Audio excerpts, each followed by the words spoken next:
When Russia invaded Ukraine in February 2022, President Vladimir Putin, along with most of the world, expected a quick victory for Russia. At best, it would last a few weeks. The Ukrainian government would collapse, their military would surrender, and Russian flags would fly over Kyiv before the West could even respond. 3.5 years later, that prediction looks like a sick joke. Not only did Ukraine survive, it's positioned to do something that seemed impossible just months ago: win back every inch of occupied territory, and Russia, despite all its bluster, is going to burn itself to ashes trying to stop it. Let's examine why Ukraine is positioned to reclaim its territory and how Russia's desperate attempts to prevent this will ultimately destroy what's left of its military power. Now, the idea that Ukraine will not only survive but thrive following the war isn't wishful thinking or propaganda. It's cold, hard mathematics combined with undeniable strategic realities that are converging into a perfect storm for Putin's regime. Russia is running out of time, equipment, money, and options. Meanwhile, Ukraine is getting stronger, smarter, and more capable with each passing month. According to a comprehensive analysis by The Insider and corroborated by multiple Western intelligence agencies,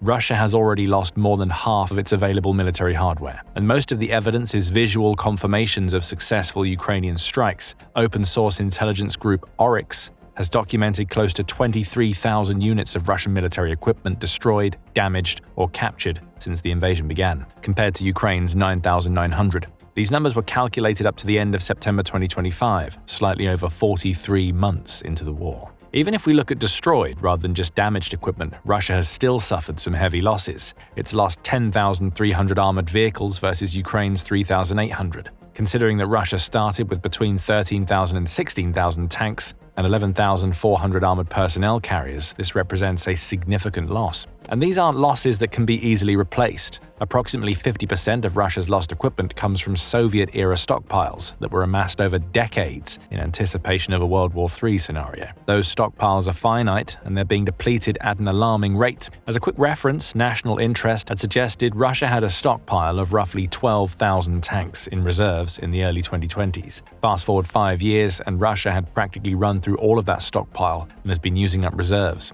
Military analyst Andriy Tarasenko warns that Russia's repairable equipment reserves could be exhausted within 12 to 18 months unless production increases to between 700 and 1,000 armored vehicles annually. The problem with that strategy is that Russia's current industrial capacity simply can't meet that target. Russia can only produce about 250 T-90M tanks and 460 BMP-3 infantry fighting vehicles per year. This is significantly less than the number of tanks Russia is losing every year. Things are so bad, Russia has turned to raiding the closet. They've been forced to pull progressively older equipment from storage. After starting with relatively modern, upgraded T-72s, T-80s, and T-90s, Russia moved to T-62s by May 2022. By November 2024, Russian forces were reportedly mobilizing T-34s, tanks that last saw action in World War II, although there are no confirmed sightings on the battlefield.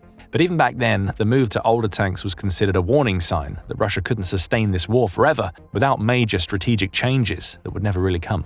And while Russia's stockpiles are dwindling, Ukraine has been quietly revolutionizing modern warfare, mainly through improved defensive systems, layering surveillance and drone missions, as well as denying Russia the opportunity to gain momentum on any part of the front. As a result, by early 2025, Russian territorial gains had plummeted dramatically. According to British intelligence and Ukrainian open-source intelligence website Deep State, Russian forces seized just 51 square miles of Ukrainian territory in March 2025, down from 74 in February and 125 in January. This was also a dramatic decline from the over 282 square miles captured in November 2024. Despite rapidly accelerating its offensive moves throughout the latter half of 2024, Russia was simply unable to keep up the momentum for more than a few months. Even more telling is the price Russia now pays for each square kilometer. Deep State also calculated that in Kharkiv, Luhansk, and Donetsk oblasts, Russia needed to conduct over 35 assaults per square kilometer captured in March 2025, up from 14.2 in February and just 7.1 in November 2024. Basically, Russia needs to perform 5 times as many offensive operations to gain any sort of leverage and territorial gains over the front than just 6 months before. This dramatic shift can be traced to specific Ukrainian military improvements. The January 2025 appointment of General Mikhailo Drapati as commander of the Kortesia Operational and Strategic Group of Forces, marked a turning point. By targeting Russian logistics routes, rotating newly formed brigades for rearmament while deploying veteran units, and enhancing fortifications around key areas like Pokrovsk, Tripathi effectively halted Russian advances and depleted their combat capabilities. The results spoke for themselves. By September 2025, Ukraine achieved significant territorial gains in the Pokrovsk direction through coordinated drone swarms and ground operations to create 3 separate encirclements of Russian troops. During the battle for Dobropilya alone, more than 100 Russians were captured, 1,300 killed, and another 1,100 wounded. Ukrainian forces fully cleared Pankivka, and combat footage showed how devastating Ukrainian drone strikes have become. Out of 10 Russian soldiers attempting to advance, only 1 survived long enough to surrender. Ukraine even reclaimed 62 square kilometers of territory in a single month in 2025, contradicting Putin's claims about advancing in all directions. Russia's military crisis is compounded by an economic catastrophe that's accelerating with each passing month. Russia's economy is the primary driver behind its military success. But the same could be said in reverse. As soon as Russia's military stumbled, it opened the door for Western sanctions to target the country's economy and cut off funding to keep up the momentum. Russia's oil and gas revenues, which historically accounted for 30 to 50% of government income,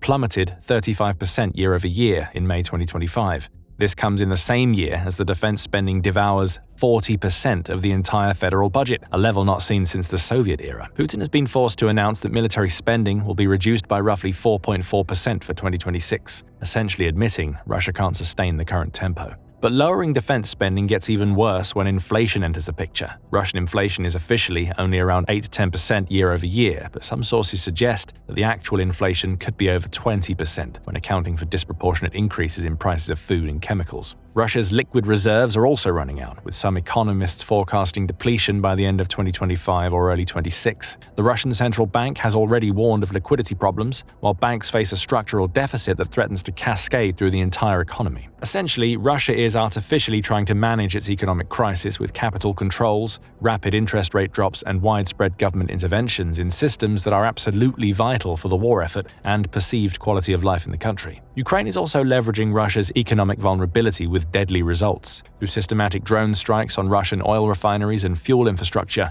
Ukraine has cost Russia roughly 17% of its refining capacity for oil and gas. Reuters calculated that strikes on multiple refineries directly correlated with the same percentage decline in Russia's oil and gas revenue between March 2024 and March 25. Then there are Western sanctions, which are hitting Russia's bottom line. The European Union has instituted a price cap on Russian oil, dropping from $60 per barrel to under $48, resulting in Russian Ural crude crashing from nearly $70 per barrel to $50 in a year. With the EU also planning to eliminate Russian imports by 2027, Russia is losing its primary export market. To counter this loss, Russia has turned to China and India to make up the shortfall, but at a devastating cost. China now demands up to a 35% discount compared to the prices Russia commanded from the EU. And for other markets, Russia has been forced to utilize a shadow fleet, that is, ships registered under fake names and flying foreign flags, to avoid detection. But these ships are old, can't be maintained properly, and are under increased scrutiny from Western inspection, skyrocketing the costs of transporting oil via tankers and directly impacting Russia's bottom line. But while Russia scrapes the bottom of its Soviet-era barrel, Ukraine is flourishing. The country is experiencing a military-industrial renaissance that's reshaping the balance of power. In 2025, the overall capacity of Ukraine's defense industry is expected to reach $35 billion, up from just $1 billion at the onset of the invasion in 2022. Ukraine now produces around one-third of all weapons, ammunition, and equipment used by the country's armed forces. In critical areas like drone production, the figure is close to 100%, as the West simply doesn't have the operational capacities to procure low-cost drones at scale without heavy administrative pushback. And this goes beyond just the quantity of weapons. Ukraine has been pushing the pedal to the metal with innovation and testing. Prototypes are developed, tested, and deployed into a final product within months rather than the years that it takes traditional military-industrial complexes. This success can be attributed to the country's distributed network of nearly 900 suppliers, ranging from major companies to garage workshops, which creates redundancy and cost efficiency that the West and even Russia's centralized system cannot compete with. When one workshop discovers an improvement, that information gets shared across the entire network within days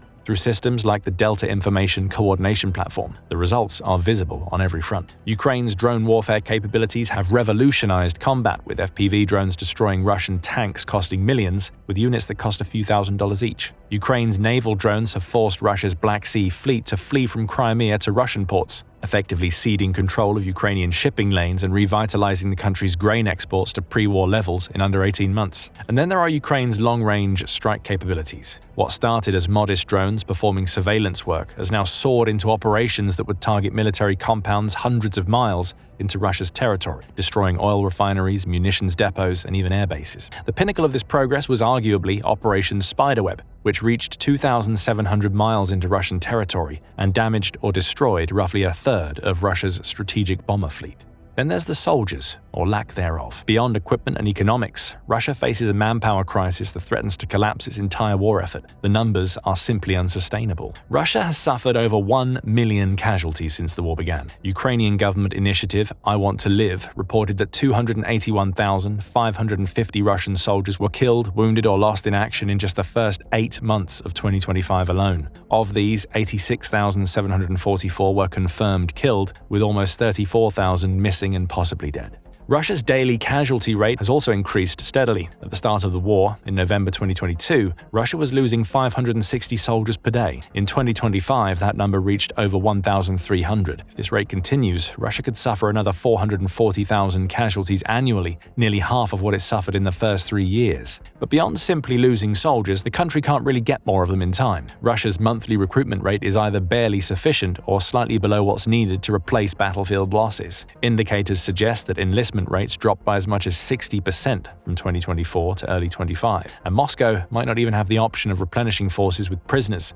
having nearly exhausted that supply. Russia's request for not one but 2 waves of North Korean troops to fight alongside them in Ukraine cements its desperation, but even then, the number of foreign recruits is simply too small to matter in the long run. The demographic impact extends far beyond the battlefield. Russia's military in 2025 represented 3% of the country's labor force, which is a 40% increase from 2020. Working-aged men are systematically removed from the workforce with nobody to replace them, often permanently, by being shipped to Ukraine and killed. Combined with Russia's catastrophically low fertility rate from the 1990s onwards, Russia is missing an entire generation of young adults who would be joining the workforce and forming families. One analysis suggests the number of workers between ages 16 and 35 dropped by 1.33 million in 2022 alone. Extrapolate that across age ranges, and you get a multi-million labor deficit that's practically impossible to recover from naturally. Russian state media itself acknowledged the military-industrial complex faced a shortage of up to 120,000 engineers, with total manpower shortfalls estimated at 400,000. When you put all of these factors together, it becomes clear that Russia is fighting a war of attrition it can no longer win. Forbes calculated that at Russia's April 2025 rate of progress, capturing only 68 square miles of Ukrainian territory per month,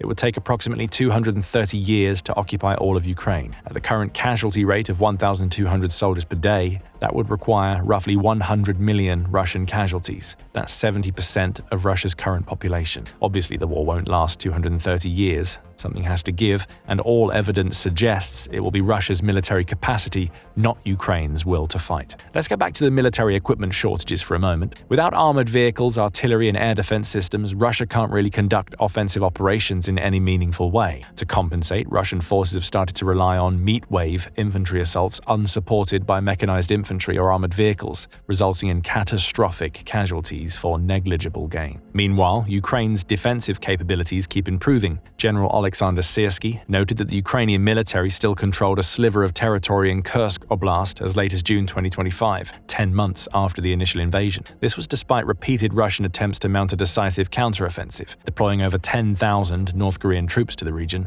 and Ukraine being forced to utilize a single paved road for a bulk of its resupply operations. Kursk has been used as a bargaining chip with the West to showcase just how capable Ukraine is at capturing and holding territory against all odds, directly leading to increased media coverage, donations packages, and even strike policies for Western-donated missiles. At the same time, Putin's determination to continue this war has also transformed Russia's tactical defeats into a strategic catastrophe. Every month the war continues, Russia's geopolitical position weakens irreversibly. Russia's military exports, once a major source of revenue and geopolitical influence, have collapsed by 92% between 2021 and 24. Potential customers watched Russian equipment get systematically dismantled by Ukrainian forces and decided to shop elsewhere. Russia's aerospace industry faces a similar level of break. The government promised to produce over 1,000 civil aircraft by 2030, but has delivered only 5 in 3 years of war. The military aviation picture is equally concerning. with the Russian Air Force flying at less than 75% of pre-war capacity and losing 60 aircraft annually just from overuse and poor maintenance, all the while producing only 26 new aircraft per year. Meanwhile, Russia's relationships with its few remaining allies are becoming increasingly one-sided. China extracts massive discounts on Russian energy exports and uses Russia as a cautionary tale about challenging Western economic dominance. North Korea sends defective ammunition and conscripts for Russia's meat grinder tactics. Iran provides drones but watches Russia's military reputation crumble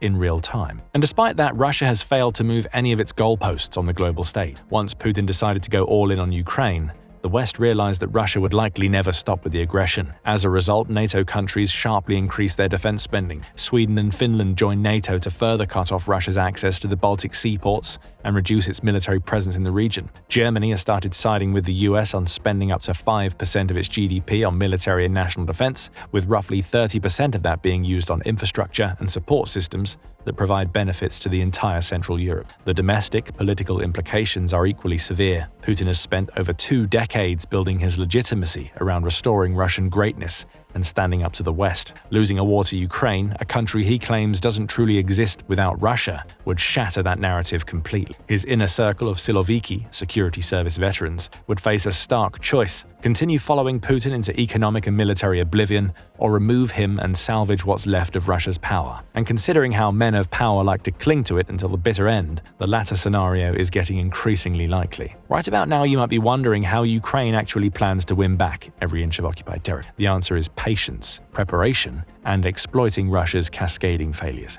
While there are no exact strategies in place, we can draw up a probable scenario based on what we've seen from the past 3.5 years. Phase 1 is already underway: systematic degradation of Russian combat power. Ukraine doesn't need to launch a massive offensive while Russia is destroying itself. Every tank Russia loses and cannot replace, every artillery shell fired from dwindling North Korean supplies, every soldier killed in pointless meat wave attacks, these all bring Ukraine closer to the conditions needed for successful counteroffensives.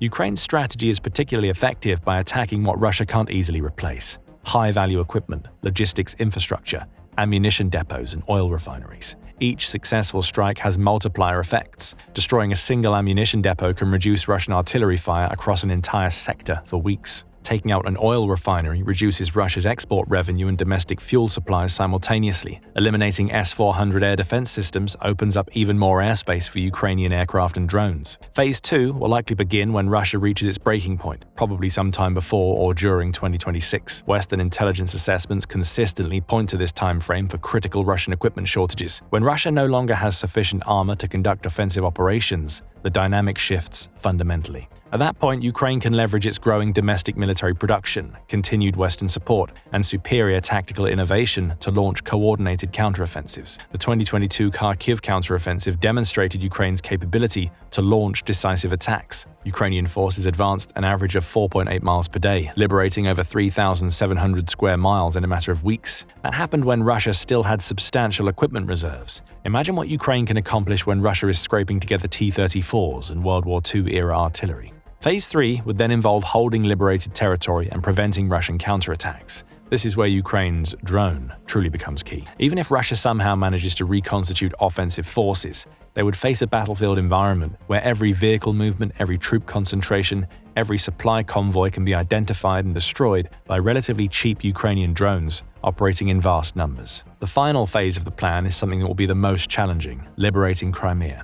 Russia's Black Sea Fleet has already fled Sevastopol due to Ukrainian strikes. The Kerch Bridge remains vulnerable to long-range Ukrainian weapons. Without naval dominance and with overextended supply lines, Russian forces in Crimea will be isolated and encircled once Ukraine liberates the land corridor through southern Ukraine. Of course, this entirely depends on how much Ukraine can stop its own military from hemorrhaging resources. Despite eking out win after win and skyrocketing its defense budget and presence, Ukraine is still fighting on the back foot in terms of actual troop numbers, military equipment, and funding. Ukraine also needs to rely on persistent Western support. Previous half measures, where the EU was sanctioning Russian tech companies but also purchasing Russian oil and gas on the side, showed just how fragile global supply chains are to sudden changes.